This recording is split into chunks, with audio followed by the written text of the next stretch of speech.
what is feedback?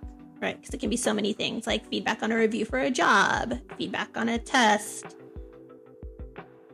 feedback in therapy. And I think the reason I say it's like an affirmation is because, like, if someone tells me great job, my mind runs in like 30 different directions on like what was great about it. Right. How to correct a mistake so that they don't make that same mistake on the test. There was talking about motivation. And I think that for me, I'm highly motivated by feedback.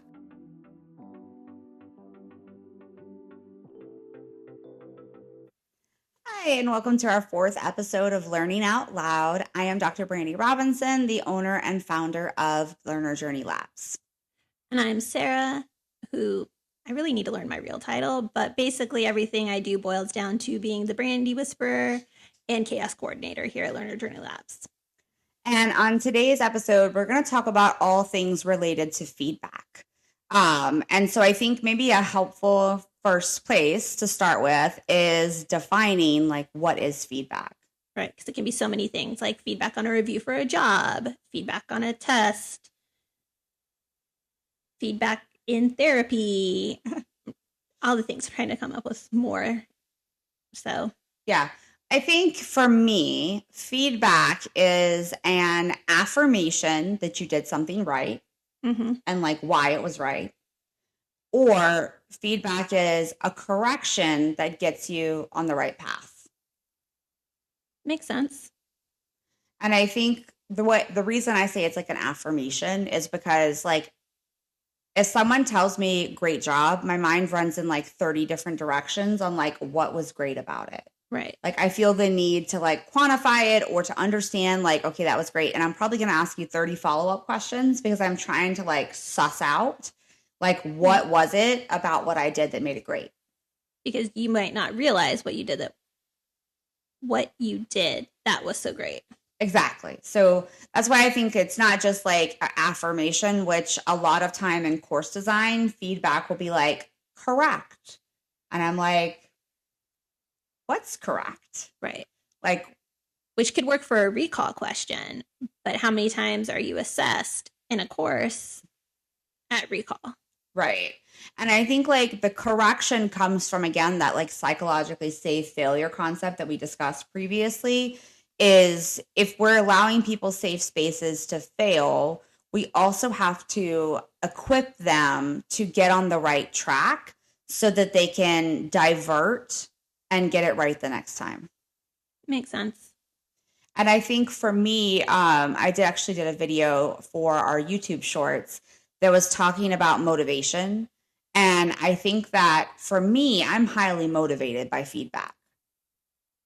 Like, not everybody is, but like when I get that correct, and here's why you were correct, I get very excited.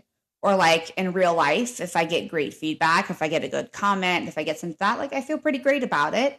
But also I'm motivated when I do something wrong too. Right. That's like, you know, the whole personality side of me that's like I get mad and I write a book over the weekend. That's usually because something didn't go well. And I basically just channel whatever that negative feedback was into like, I'm just going to go out there and do something, or I'm going to fix it, or I'm going to, you know, do that type of thing. So I think that feedback has like two sides of the coin for us. I feel like it needs to encompass both things. Right. You can't just all have positive, happy, rainbow, sunshiny feedback. You also have to provide feedback that is valuable when something isn't correct or something doesn't go well. And I think in real life, because I always, again, we design for the learner, not who's sitting in your classroom today, but like as an adult in the world. I think that the world inherently gives us feedback that is more explanatory than correct or incorrect. Yeah, that makes sense. Because like for a job, you know, when you do your review, your boss isn't going to be like, great job. And then, oh, this isn't great, or you got this wrong. They're going to explain why. And if they're even a better boss, they'll explain it as you're doing it or as it happens and not wait the 3, 6, 12 months until your next review. Yeah. And I think like those are tenets that we see like in 360 feedback in the workplace and corporate America. Like You never get like the excellent eval. There always has to be something you have to work on, which also irks me because sometimes I feel like I don't have a whole lot to work on. Right. But it does motivate me to strive a little bit more. So I think that when we're thinking about our designs and designing for that adult and to getting them to that place in their job, that feedback is going to have to follow those mechanisms so that they're prepared as they exit the classroom and like enter a real workplace. Yeah, makes sense. It needs to be there, and how it's delivered needs to be effective. Yeah.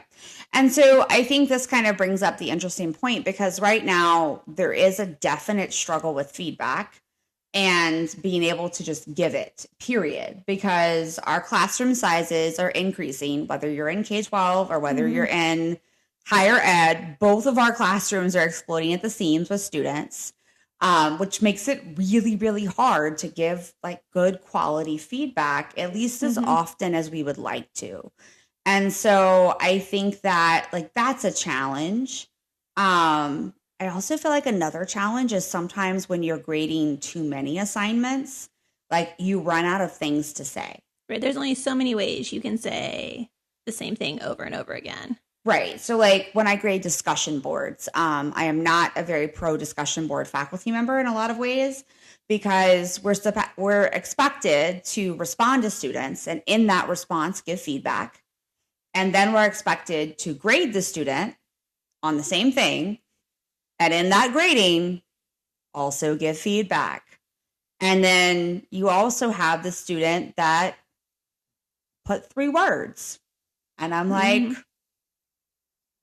what's the feedback for the student that just gave me 3 words? Right. Especially if those 3 words are correct and they answer it and it's sufficient. Yeah. So I think that, you know, that's just a real challenge. Like too much feedback is a challenge because we don't have enough ways to say the same thing over and over. And then we also we're not giving enough feedback. So the learner's being impacted. Trying to think if there's any other challenges off the top of my head.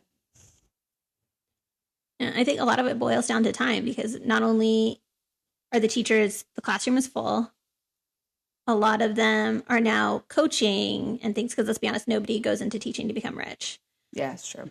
And so now you might be the student council moderator, you might be the grade level moderator, you might be coaching a sports team or the debate team or something.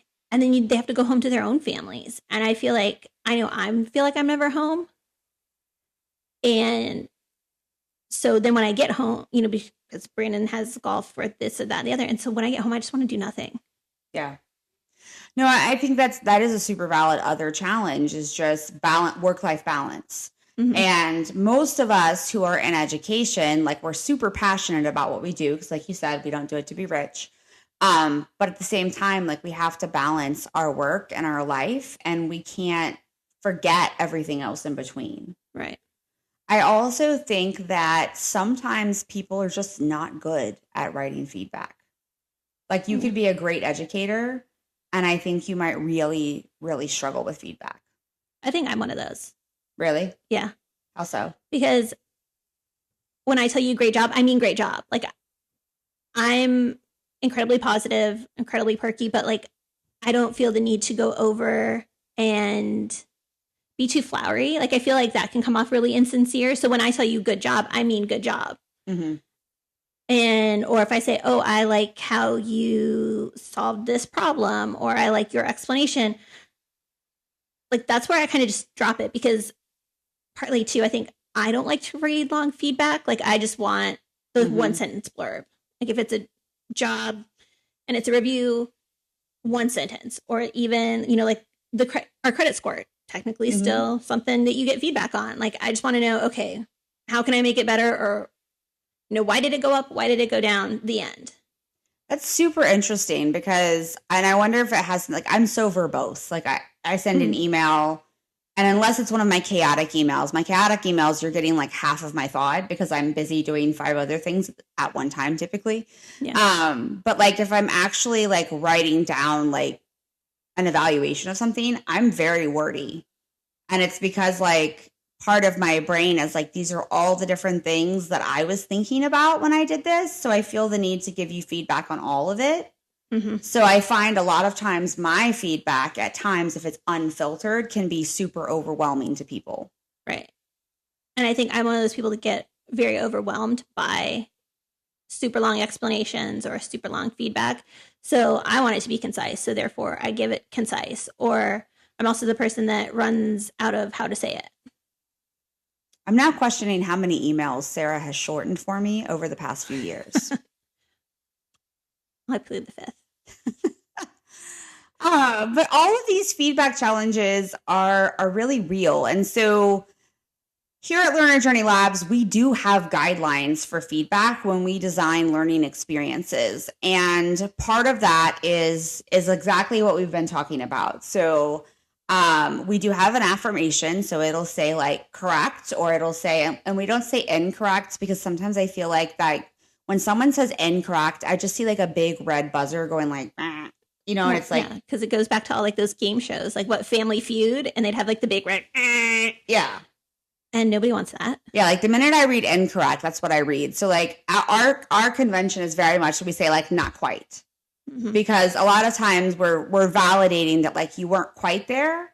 And, you know, there's an element there that's a little abstract. And I think we try to write exams where, you know, like when we were growing up, it was there's one correct answer. There's one that's like nowhere near what it should be. And there's two in the middle, somewhere in the middle. How we design our assessments, it's not that way. Our distractors are plausible. So by saying not quite, you might have picked the closest one to the correct answer. Mm-hmm. Valid. So I like that because, again, you're not right. You're not 100% correct, but you might not be 100% wrong. That's an interesting perspective on that. Like for me, I just like to avoid the incorrect, but I think that is super valid because we do check that all of our distractors are plausible so that a learner can't essentially play process of elimination and still get a good grade on the thing. Like basically we want true like thought equity from the student. So I think that is a really interesting, you know, explanation too for why we say not quite. So we always start off with those two things. And then we do, like, this is the piece that I struggle with because, again, I'm very verbose, is that in one sentence, we have to sum up why the correct answer is correct. And a lot of the thought process behind that piece of feedback is that a learner could have guessed the correct answer. Right. And, you know, is that ideal? No. But I think it's important to recognize, like you said, like there might have been two really close answers where like one was best and not just like better. And so affirming why was this answer correct? And I think with our plausibility, like that's another element of we want to affirm like this is why this answer is correct. So that the next time you're faced with a question that asks about the same concept, you understand why the correct answer is correct. Right. And then the interesting thing is, again, verboseness, we have one sentence only, to move the learner towards the correct answer. And when I say move them towards it, it's a hint, but the hint is only intended to get them thinking about the right element. So, you know, I was QAing stuff today in nursing, and I was going into the feedback and I was saying like, okay, you know, I can't give them the correct cue of this, of the pathology. Like I cannot cue the pathology, but I could point them and say, you know, what do these physical symptoms which body system do these, you know, point to? And that gets them thinking about body systems. And it gets them thinking about, you know, the symptom or whatever was in the problem. And so, again, it's just moving them to the right track. It's not giving them the answer because I think that is in our society what people expect is like, I want to know what the right answer. I get so many emails from students and they're like, well, I don't know what the right answer was. And I'm like, okay, did you read the feedback? And they're like, yeah. I'm like, okay, what do you think the right answer is? Right. Read the feedback and read the answer choices again. Yeah. Try it again. Thomas Train. Try. Yep. So I think that for us, we're always putting onus on the learner with that incorrect feedback. Like if you really want to know what the correct answer is, you need to try it again, or you need to really think about this hint so that you can get there. Because if I tell you the answer, you're not going to remember it. No. It's not going to be a meaningful, psychologically safe failure. No, it's going to be like what you were talking about in the last episode, Jacob's book, where he can have the question. He has the question, and there's a hint, and it tells him exactly what page in the textbook to go to. That's not learning, right? And you're never going to learn if you don't have to really stop and think. It's, at least for me, like I hate making mistakes. So I can really identify with learners that don't want to make a mistake because I hate making mistakes. Same. But I also never make them again because they become incredibly memorable to me. Yeah. So I think for us, those are two really key elements of feedback, is that, it's concise. It does immediately tell you if your answer was correct or incorrect. We just do it in a soft way. Some of the things I've seen over my career in learning design are feedback pieces that I don't actually know if I was right or wrong. Like sometimes you'll take the test and like they don't want to show you like the questions and like the actual outcome. So like when I read the feedback, it'll just be like the statement, and I'm like, I don't know what this statement means. Like, was my answer correct or was it incorrect? Like, I don't know. So I think that correct and that not quite immediately lets the learner know, yeah, you got it right. No, you didn't. And I think that conciseness also helps. But I think I want to recognize feedback is something that we have less and less time to give. And I think that we really have to be intentional with what assignments are going to have feedback from the teacher and what assignments can have feedback that might be automated. Yeah. No, I think something like an essay or something along those lines, or a project, I think need to have individual teacher-based feedback, but I think on tests or assessments, something automated is perfectly acceptable. Yeah, and I'm going to open a can of worms here.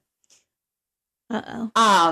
Well, a lot of learning platforms are going to AI giving feedback on essays or projects. So where does that land? I think we've discussed this. I think we might have discussed this on our first episode, maybe the second. I think if there's a human in the loop, then it's probably okay. Because AI hallucinates, it makes things up. It doesn't always get things right. Like I've run Brandon's essays through rubrics, and like I know there's issues, and it doesn't catch them the first time. So is it accurate? Yeah. And I think like there's an inherent yay me with AI when you ask it to evaluate something. Like I always have to tell it, take a closer look. Right. Always. Because it gives me that first evaluation and it's like, you did awesome. And I'm like, I always ask, are you sure? Yeah. Or when I was teaching in the classroom, like my kids would always be like, for real? And I'd be like, yeah, for real, not for fakes. And so sometimes it gives me something and I know it's completely off. And I'll be like, for real, sir, for real. Yeah. So I do think, AI is great, but you're right. I think the human in the loop is extremely necessary if we're going to use it for feedback. So I do think that I disagree with many learning platforms who are basically saying, here's this project you have to do, or like you have to come up with a business plan and you're just going to submit it to our auto AI grader and like end game. Because I also think that AI does not give actionable feedback. It tends to like word salad your feedback. especially when there's no human. Like, I know when I try to like use it to give ideas for feedback, because I'm like, I kind of know what I want to say, but like, here's Right. kind of what's happening. And I have to like prompt it several times to get the feedback to something that I feel like is coherent, helpful, actionable, and is actually telling the student exactly where the fallacy or the affirmation needs to be at.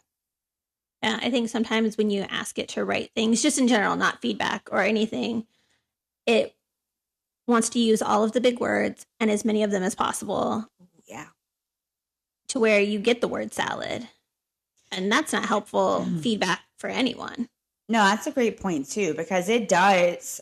There have been many times where I've said, like, use plain language, because it's like going over the head of the student level that the feedback is for.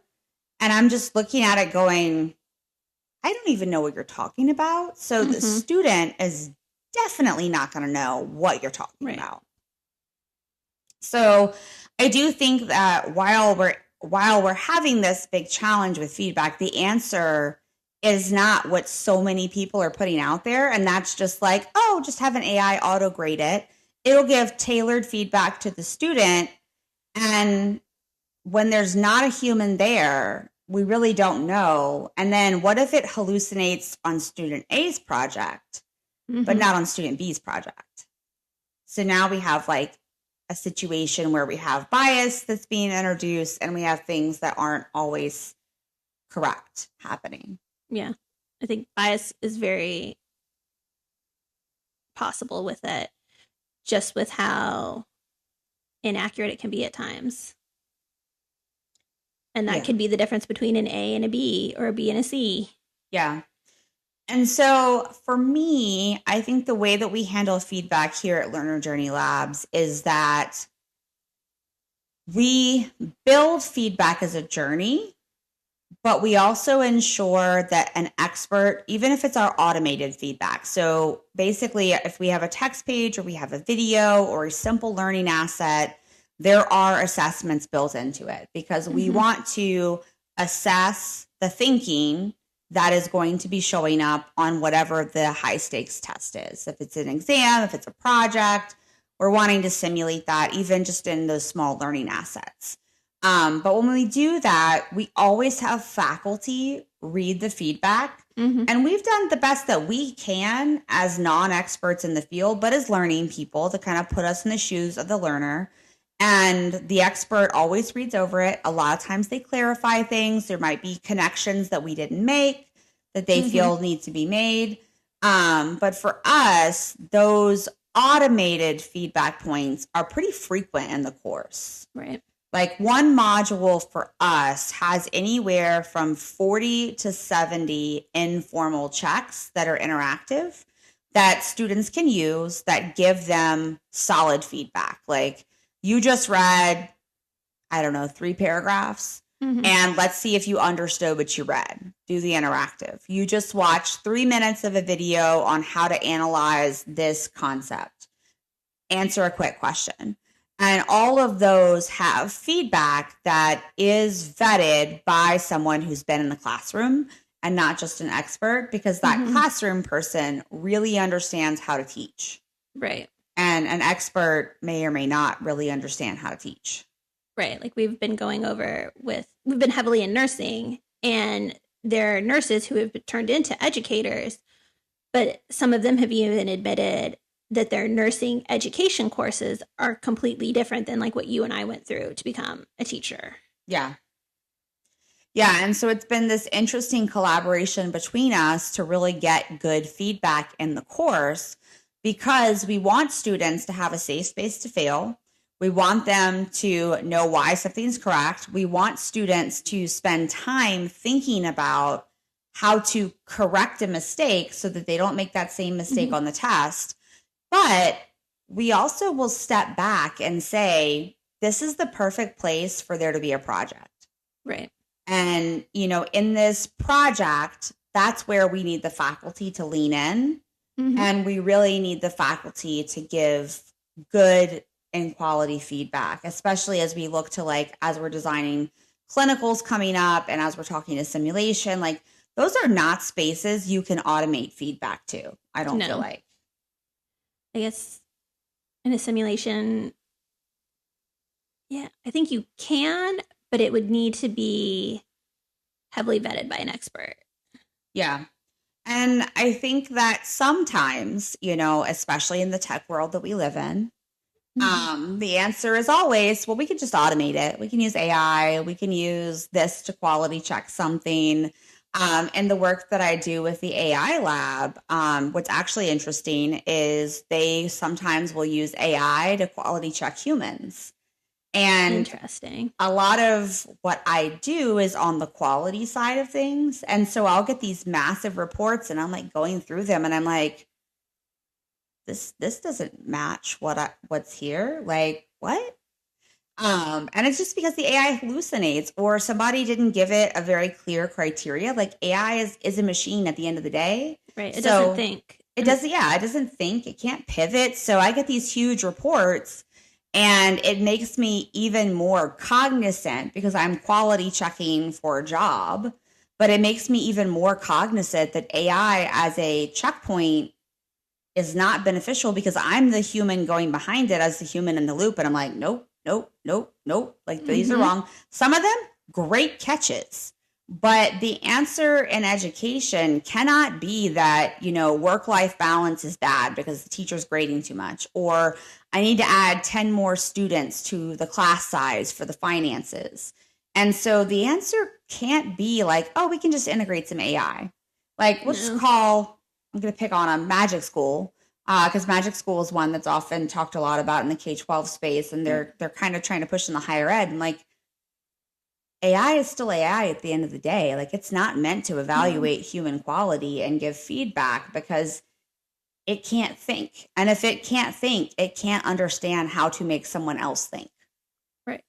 And I think that's where so many people go wrong is they think that AI thinks they think it's going to take over the world at some point. And if you sit and work with us for a day, you'll realize with how much we yell at it politely on my hand, not so politely in Brandi's hands. And you realize that's not really the case. You know, it has its time and it has its place. You know, it's great for helping coordinate ideas or, you know, put thoughts on the page in the correcting tone sometimes. But to do it all on its own, I don't agree with. Yeah. And I think that there are great ways to iterate on feedback with it. Right. But you also can't diminish the amount of effort that it takes to get coherent feedback out of it. Right. Because it is substantial. I know even when I'm trying to like say and talk to it and like I'm reading over a student submission and I'm kind of talking out loud because with my arthritis, I do a lot of like verbal stuff with my computer. And so I will literally just be talking for like 10 minutes about a submission. As I read it, I'm just talking out loud.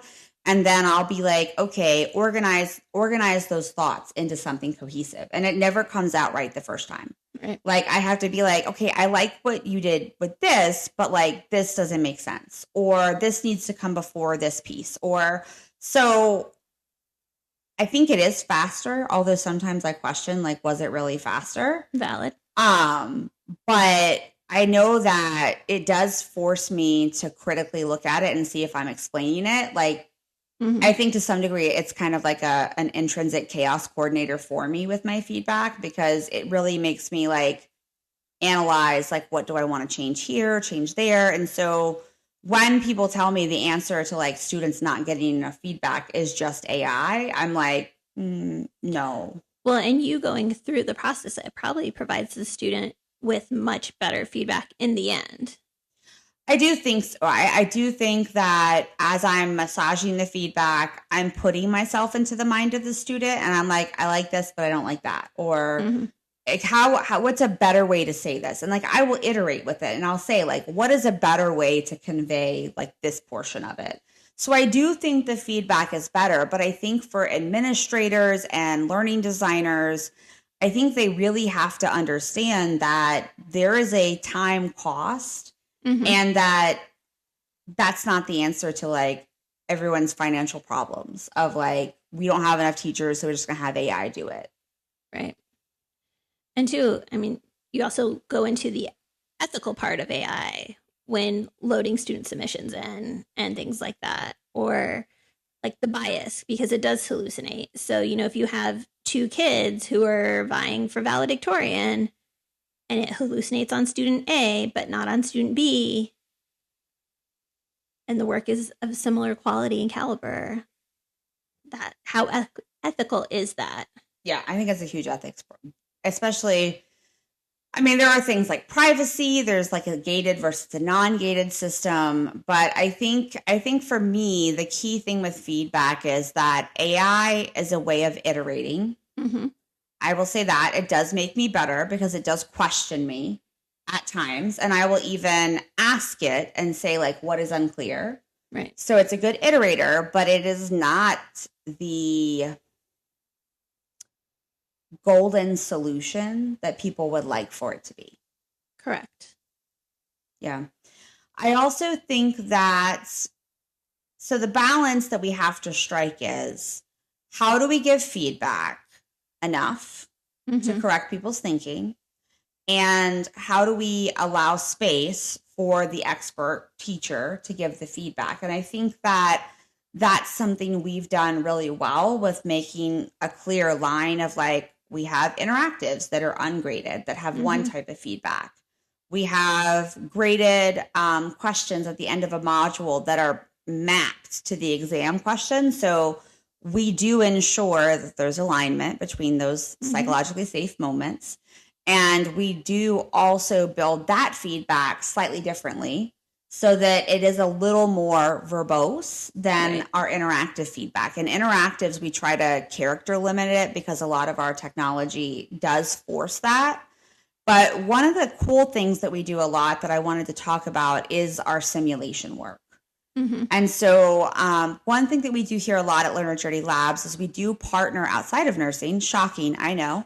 Doesn't feel like it that often anymore. I know we've been there so long, but we do partner with cybersecurity, data analytics, business analysts, and a lot of different other STEM areas that we move around in.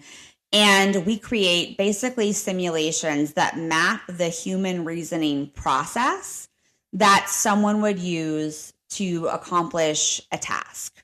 And so what we kind of do is like we step back and we say, okay, if someone is going to design a business plan, like what is every step on the business plan pathway? And we will take each one of those steps and break them into a simulation that our phenomenal production builder will build for us. They might include tools, they might include simulated technologies, but we kind of break it down into those smaller pieces to develop the simulation. And then we map the decisions. And people always ask me, like, where do you get all your simulations from? And I'm like, literally, I sat there and I did it. And I wrote down on a piece of paper every time I made a decision and what that decision was so that I can do it. And so that is like one of the key pieces that I think makes the magic of our simulations actually magic is because we do the work. And we say, like, we did the work, here's what it is. And in those simulations, our feedback is very much mapped to the thinking that should have gone into that decision. And so not only are you getting feedback on like being correct or incorrect, but we actually encapsulate that feedback in the decision that was actively being made so that as the learner is progressing through all of those decisions, if you kind of were to write the feedback down, it would kind of map out like a job aid on how to actively do this because we're going step by step and really making sure that we're affirming, here's how you know decision one, here's how you know decision two. And so all of that feedback is still automated, but I think one of the powerful things about that automated feedback in that setting is that it's every tiny decision. So it's almost like little tiny like pieces of feedback that add up to a big picture.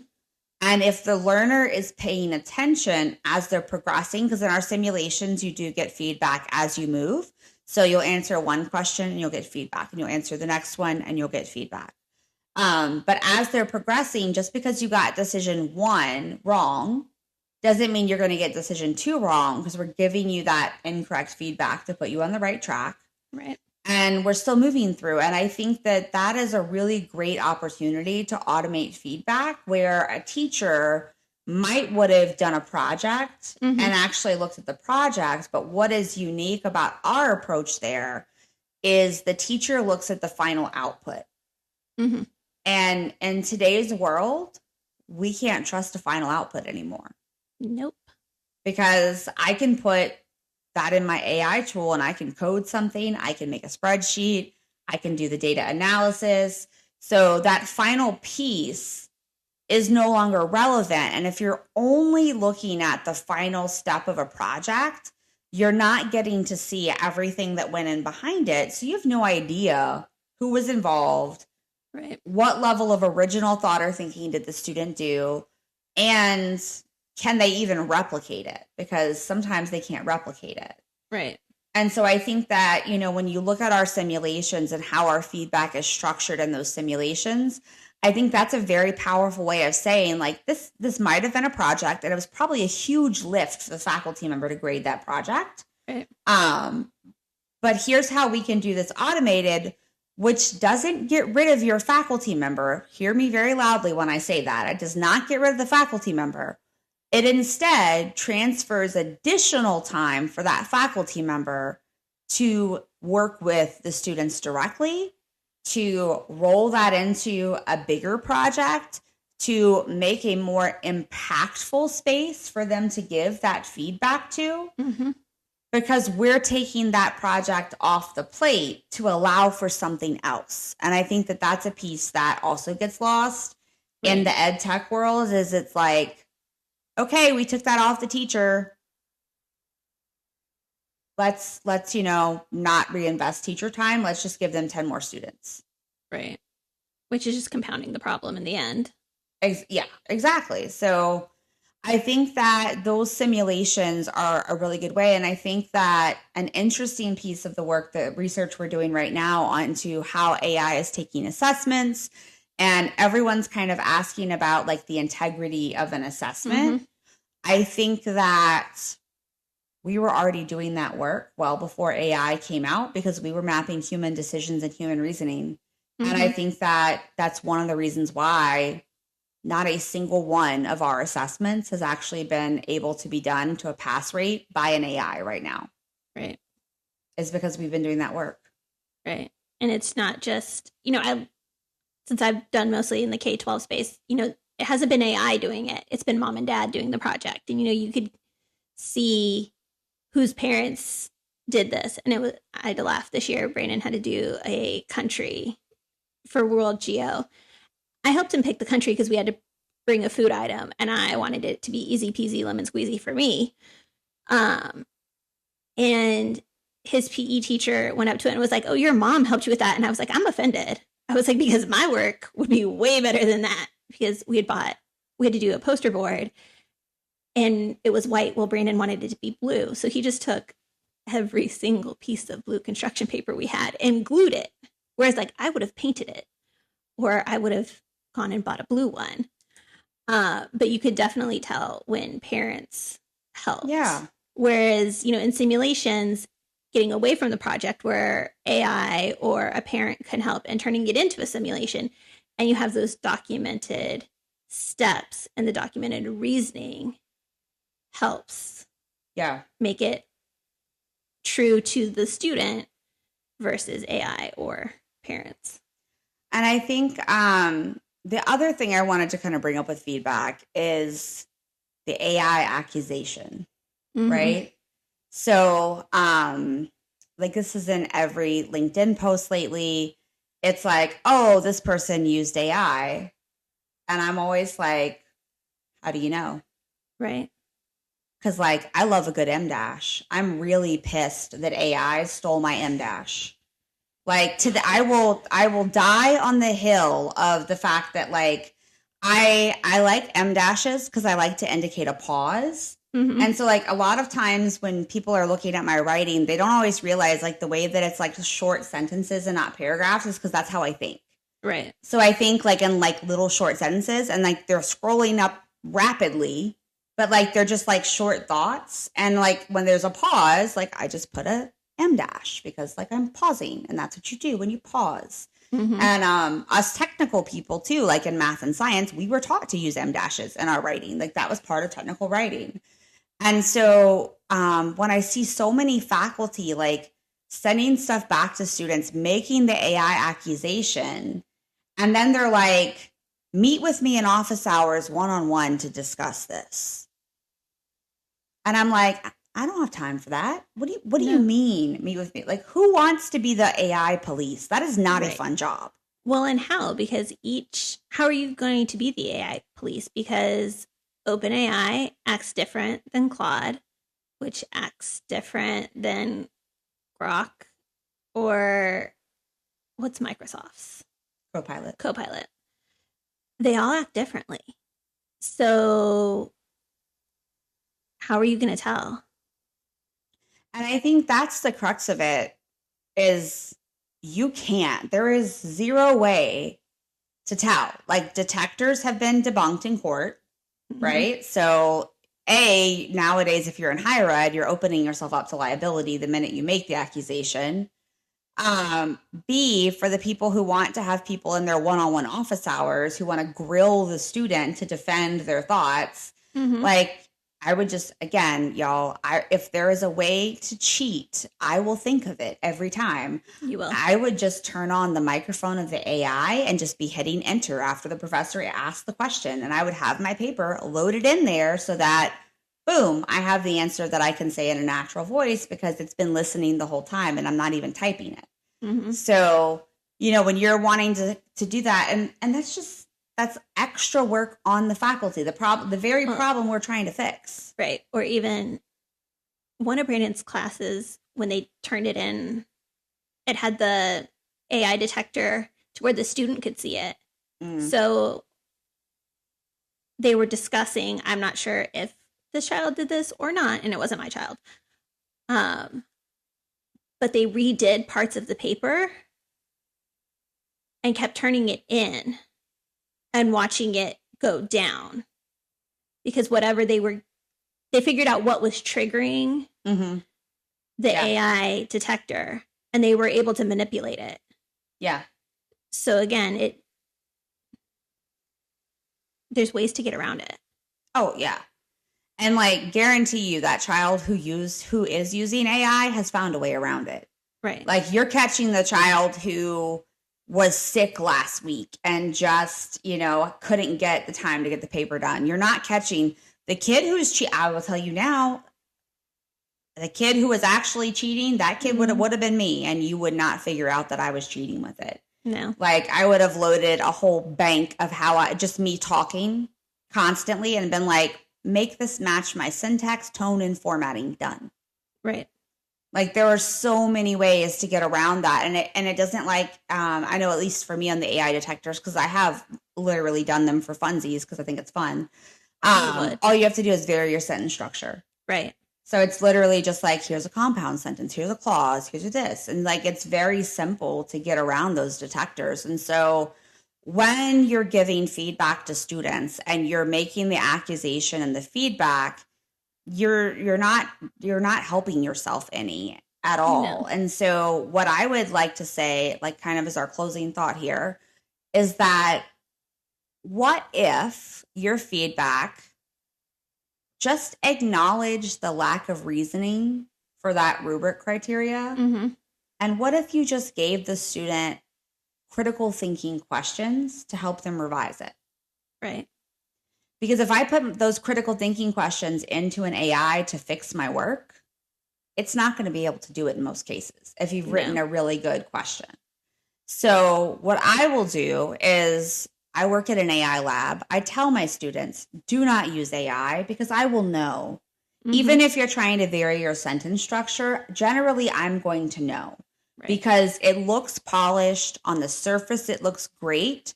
But when I look for those little decision reasoning points that are prevalent in our simulations, I don't see the dots connecting. So Right. that's how I know you did it. And there's no amount of fixing you can do because AI can't think. Right. And so I will very intentionally write feedback that doesn't accuse, but that's going to penalize you for your lack of reasoning. Mm-hmm. And then I'm going to ask questions, especially if it's something you can revise, that are going to be difficult for you to load into an AI and have it fix it. And so I think that if we all just pivoted that element of feedback, Mm-hmm. and we really started looking at, let's look for the evidence of reasoning in something. Let's look at the quality, the consistency of it too, because it's not just Right. quality, it's often that things feel very inconsistent.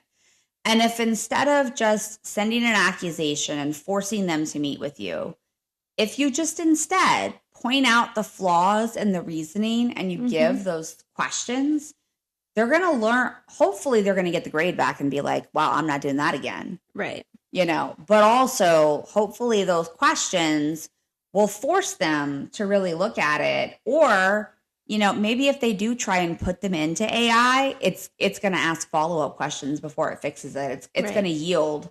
And so at least at that point, I feel like I've done my best, that if they're having to like tutor the AI in my class, Mm-hmm. they probably would have been better off y'all just doing it themselves. But if you're going to tutor the AI, like I will accept that thought equity. Yeah. If you're going to work with it and iterate on it in that way. But I think that that's, the last element of feedback that we have to be really aware of in today's world is we can't just make AI accusations. It's not reasonable or feasible when we think about our work-life balance and about Mm-hmm. feedback quality to tell every student to come meet with us one-on-one. You'd be meeting with everybody and their mom. Right. I just think it's a can of worms that just doesn't always need to be opened, or it can be opened in ways that are more productive for everyone. 100%. So I think, like, to summarize, we talked about feedback. It needs to clearly tell you if something's correct or incorrect. Mm-hmm. It needs to affirm why it was correct. And if you're Sarah, you want that in very short sentences. And if you're me, Mm-hmm. you want to hear all about the loveliness of my thoughts.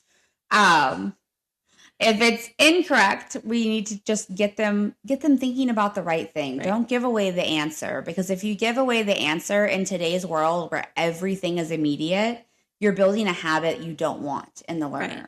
And that doesn't teach them anything. Exactly. And then also the element is, iterating with AI can be a great way to do your feedback, but you can't rely completely on it. And you also can't just default to accusations of AI usage, because there really isn't a clear way to prove that in today's world. Right. So thank you guys for joining us for today for our discussion on feedback, and we will see you next week.